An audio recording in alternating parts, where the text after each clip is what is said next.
Hallo ihr Lieben, die Idee zu diesem Video ist mir gekommen, als ich meine gesammelten Zahlen einfach auf so Pappreste aufgeklebt habe und habe mir so kleine Labels draus gemacht. Und ich fand die so schön und das ist so einfach und so simpel und letzten Endes alles aus Junk, sodass ich das heute nochmal mit euch machen wollte. Nicht nur mit Zahlen, vielleicht auch noch mit was anderem. Und wir machen einfach kleine Labels, die wir für unser Junk Journal verwenden können, ne, als Dekoration. Anwendungshinweise für diese Labels zeige ich euch noch am Schluss des Videos. So, was kann man dazu nehmen? Alles. Also hier ist zum Beispiel, das ist aus so einem Buch, wo Schnittmuster-Anleitungen drin waren.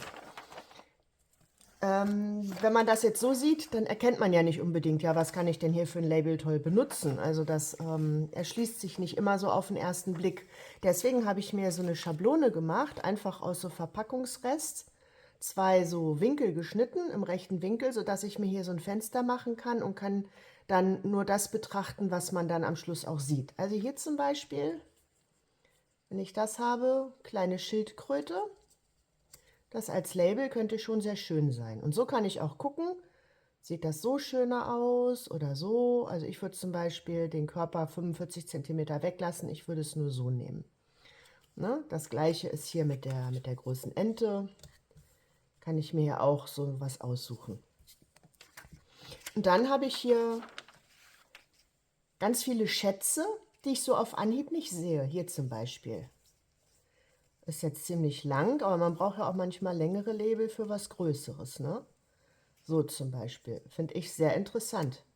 Na, ihr müsst euch ja immer vorstellen, wenn man das ausschneidet, das klebe ich ja noch auf ein bisschen Pappe drauf, sodass ich am Schluss dann noch einen Rand drumherum habe. Der kann ja gegebenenfalls auch farbig sein oder gemustert, ne? Oder ich verkürze das Ganze, finde ich persönlich jetzt schöner. So. Dann hier unten Häkelschrift. Total spannend, ne? Richtig schön. Dieses hier. Richtig schön. Das hier kann ich auch nehmen. Vielleicht sogar so im Ganzen. Hat man mal was Größeres. So, auf der Rückseite. Hier das gleiche nochmal, hatten wir schon mal. Und dann auch nicht zu vergessen, ganz kleine Dinge. Hier unten zum Beispiel die Bestellnummern. So, kann ich mir so ein ganz kleines Label machen. Ne? Man muss nicht immer so in groß denken. Also das war sowas. Dann hier auch so ein Schnittmuster, so ein Schnittmusterbogen quasi. Hier kann ich mir was aussuchen. Schablone oder vielleicht auch nur eins. Dann dieses hier finde ich auch sehr spannend. Ist doch toll, oder? Habe ich sogar zwei. Die werde ich auf alle Fälle nehmen. Dann diese ganzen Zahlen natürlich. 57a. Dieses hier kann ich nehmen. Und dann hier aus den Mustern kann ich mir auch irgendwie Ecken raussuchen, wie ich möchte. So oder so. Oder das Ganze. Ja gut, das Ganze ist vielleicht ein bisschen groß. Ja, dann nächste Kategorie. Das ist jetzt, also ihr könnt einen Kontoauszug nehmen oder das ist jetzt irgendwie eine Besoldungsabrechnung, die ist aber auch nicht von mir, die ist von 93 übrigens. So, und hier habe ich schon den Vorteil, da sind schon lauter Kästchen vorgegeben. Das heißt, ich könnte mir das jetzt ausschneiden. Ne? Hier in Größe, wie ich möchte. Mehrere, weniger. Und auf der Rückseite habe ich noch irgendwie Beschreibungen, was bedeutet. Da kann ich mir auch noch was aussuchen. Dies jetzt zum Beispiel finde ich auch schön. Da habe ich mal was in grün. Ja, und da hat man halt auch ganz viele Zahlen drauf, ne? Auch auf so eine schöne gedruckte Art. Also Kontoauszüge sind auch toll. Dann habe ich hier einige Buchränder. Gut, da muss man natürlich Glück haben, dass man so schöne Buchränder irgendwie findet. Aber das ist auch eine tolle Sache. Da kann ich mir hier so ein Stück zuschneiden. Auch sehr, sehr schön. Oder auch die 42 kann ich mir nehmen. Auch schön. Dann Rätsel aus Zeitungen. Da könnte ich mir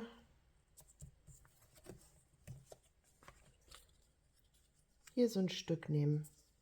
Oder auch mit dem Orange, damit noch ein bisschen mehr Farbe reinkommt. Hier ein ganz einfaches Sudoku. Entweder so ein ganzes Quadrat oder, damit man es nicht so erkennt, dass es vom Sudoku ist, das hier. Oder hier unten die Auflösung, auch sehr interessant. Ist doch toll, oder? Kann man sich sogar 2 draus machen. Dann, da muss man natürlich auch Glück haben, dass man sowas findet. In der Zeitschrift habe ich hier so lauter J's gefunden. Kann ich mir 4 J's ausschneiden. Dann, das fand ich auch besonders toll, das ist von einem Aufkleber, von so einer Aufkleberpackung. Hier die Rückpappe, ne? Davor sind immer diese Blättchen eingelegt. Da kann ich zum Beispiel das Scannerfeld nehmen. Finde ich schon mal sehr spannend. Wenn ich will, auch Zweckform. Das finde ich persönlich jetzt nicht so spannend. Also so Markennamen, nein. Aber hier oben, das hier, habe ich auch mal gelb. Richtig schön. Auf der anderen Seite, hier oben, das Ganze auf einem neutralen Untergrund oder auch auf einem kontrastfarbigen Untergrund. Richtig schön.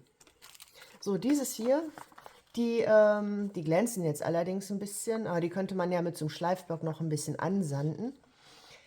Die habe ich das waren irgendwie so Möbel, die man aufbauen sollte oder ich weiß nicht, irgendwas zum Aufbauen und da waren die Pakete damit nummeriert, dass man die richtige Reihenfolge hat.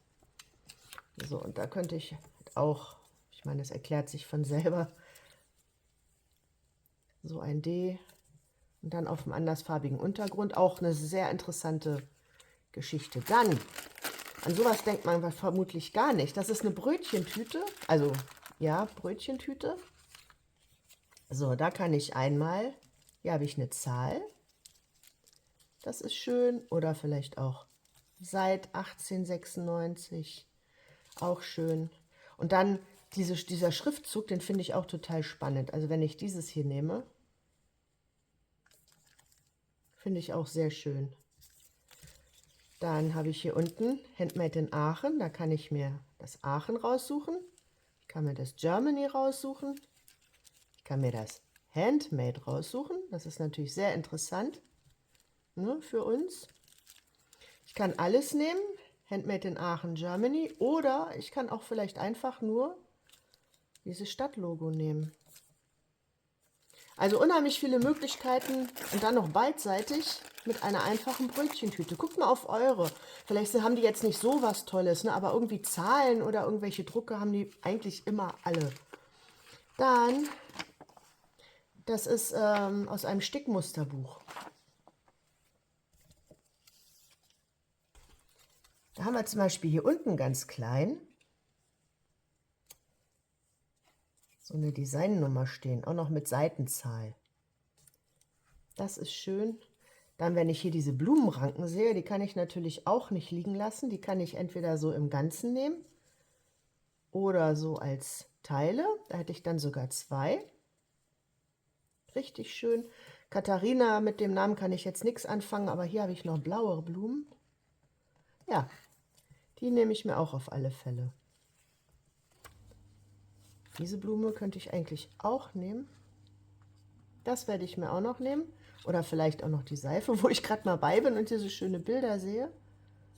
Das werde ich noch nehmen. Und komm, dann nehmen wir das hier auch noch. Jawohl.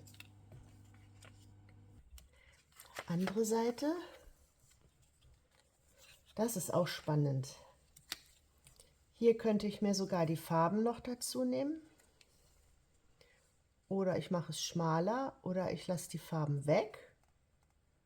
Also ich denke mal, ich werde die Farben dazu nehmen, denn das ist ja interessant und sowas, so ein Element hat man ja üblicherweise nicht.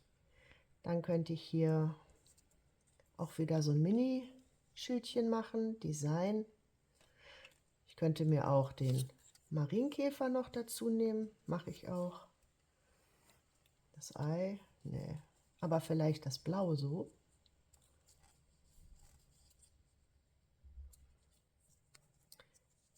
Das sieht auch interessant aus. Auch dieses Muster ist sehr interessant.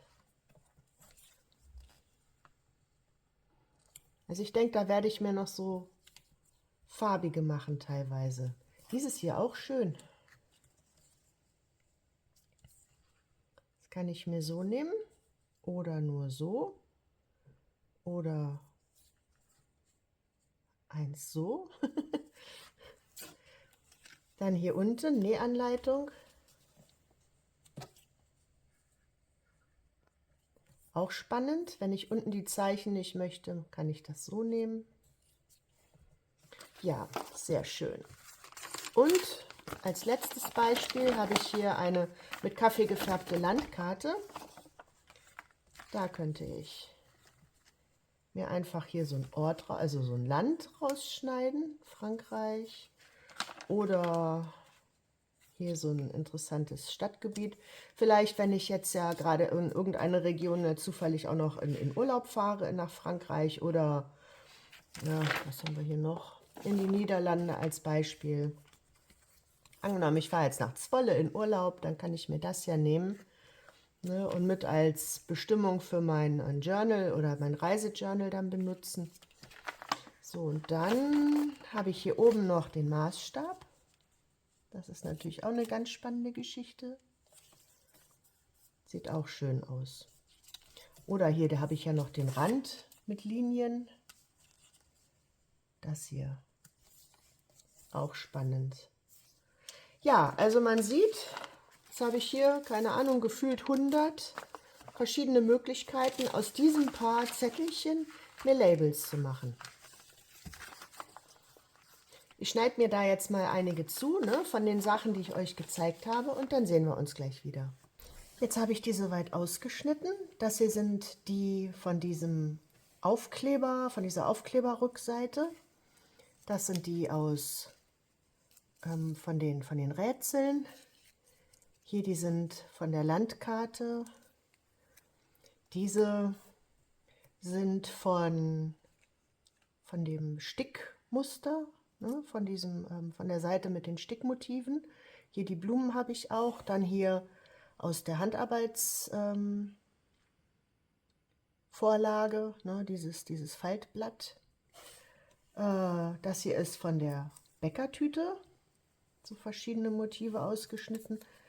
Das hier ist auch von der einen Handarbeitszeitschrift, so verschiedene Sachen. Diese sind von den Nummerierungen der Aufbaupakete. Hier sind ein paar von den Buchseitenrändern und, Moment,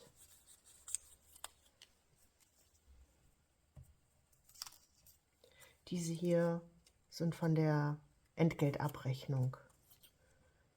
Das sieht so jetzt erst noch mal nach nichts aus, aber das wird ja noch. So, und hier sind noch die paar Jots, ne, die wir auf dem einen Blatt aus der Zeitschrift hatten. Jetzt nehme ich mir alle möglichen Pappreste, und zwar färbe ich mir so Verpackungsmaterial und sowas, was auch einseitig bedruckt ist. Das färbe ich mir dann ein, weil das so richtig schön stabil ist. Und wenn ich das hier jetzt zum Beispiel draufklebe, ne, mit so ein bisschen Rand und das ausschneide, dann habe ich eine stabile Grundlage, um das irgendwo drauf zu kleben. So, und da kann man alles nehmen. Also wie gesagt, ich nehme auch so Pappreste, die ich mir mit Kaffee einfärbe. Oder auch, was auch schön geht, das sind so Reste von irgendwie Designpapier oder von irgendwelchen Blöcken, wo man noch so ein bisschen was über hat. Die können auch ruhig hässlich sein, weil man sieht dahinter ja nur einen ganz kleinen Rand, ne? Und Hauptsache es ist ein bisschen Interesse da. So, das kann man da alles schön für nehmen, verschiedene Farben. Und ich kann das ja auch ein bisschen steuern, wenn ich jetzt gerade vorhabe, ein rosafarbenes Journal zu machen oder wo das zu passt, dann kann ich natürlich auch rosa Untergrund nehmen. Dann habe ich gleich die Labels für mein nächstes Projekt dann vorbereitet. Was ich auch ganz toll finde, ist, wenn man so Seiten hat, die mit Kaffee so ein bisschen ungleichmäßig gefärbt sind, ne? Also wenn ich hier was raufklebe, sagen wir mal das hier, dann habe ich da drunter natürlich einen richtig spannenden Untergrund. Das macht auch gleich noch wesentlich mehr her. Ja, also ich nehme jetzt, wie gesagt, hier so, nehmen wir mal einfach das hier und klebe mit, hier habe ich Tacky Glue drin, mit so einer kleinen Düse. Dann klebe ich das da einfach fest.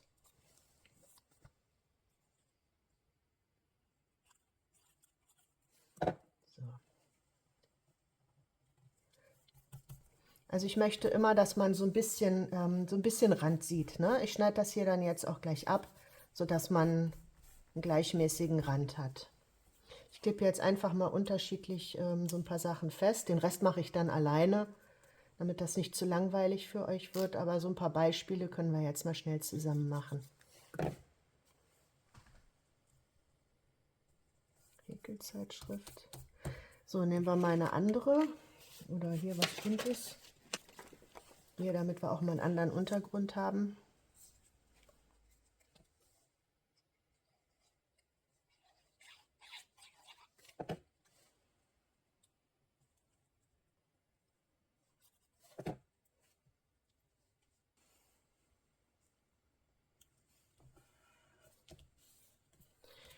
Okay.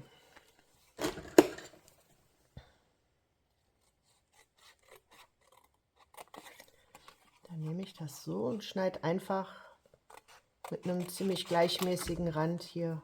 So, Moment.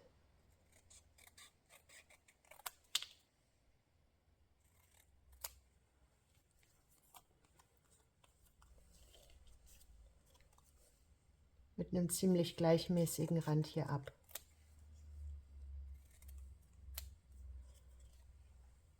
So. Zwei.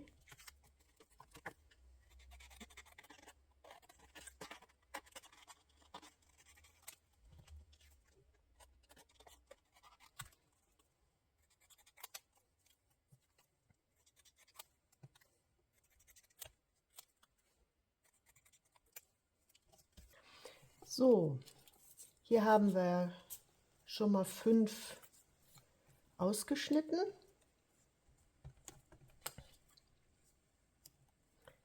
Also das hier ist nicht mein Favorit, ne? Der ist viel zu modern. Aber ich nehme jetzt noch Vintage Photo Distress Oxide und gehe hier noch an die Ränder, damit ich keine weißen Schnittkanten habe.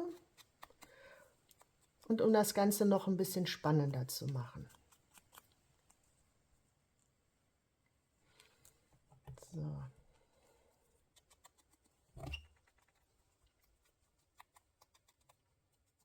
So. Hier gehe ich noch so ein bisschen drüber, um diesen weißen Untergrund noch so ein bisschen einzufärben. Und so sieht das doch wirklich interessant aus. Hier das gleiche, noch so ein bisschen drüber, damit es noch alt aussieht.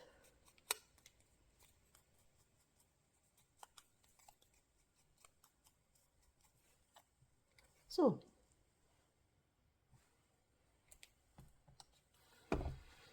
Mal sehen, ob wir dies auch noch ein bisschen alt kriegen.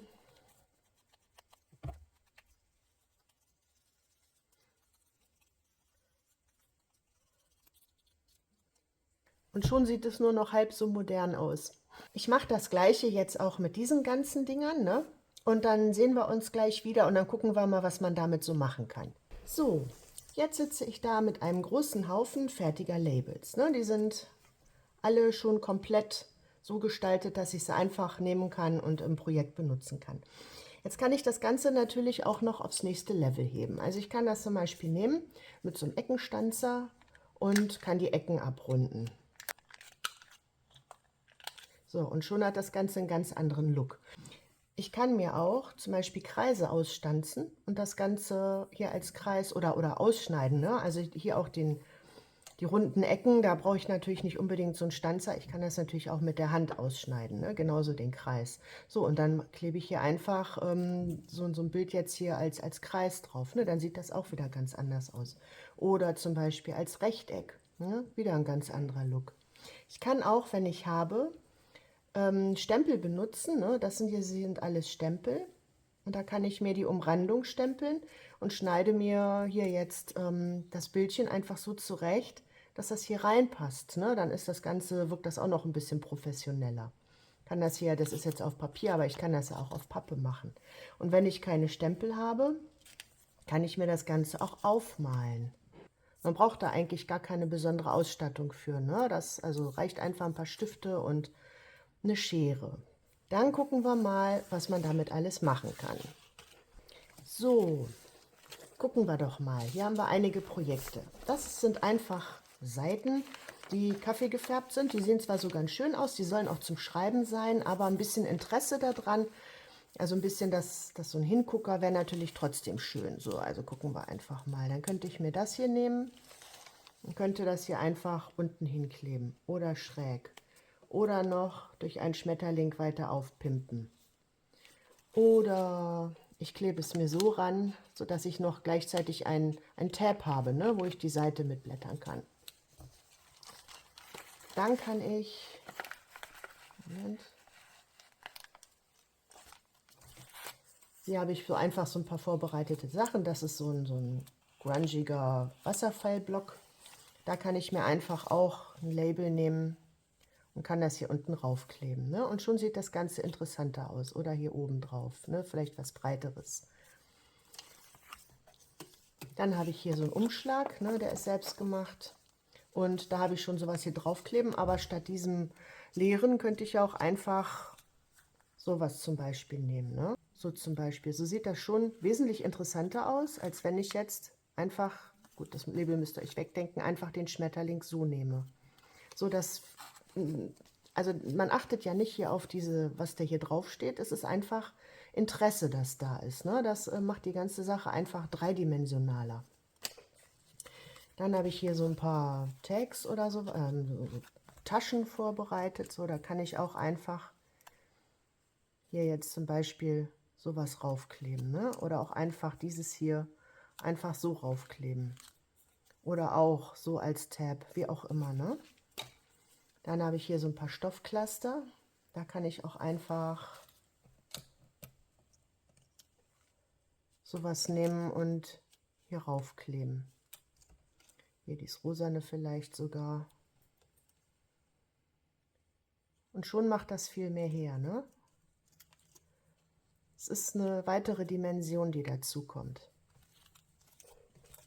Dann auch ganz toll, kann ich das für Collagen und sowas nehmen. Also dieses hier habe ich schon vorbereitet.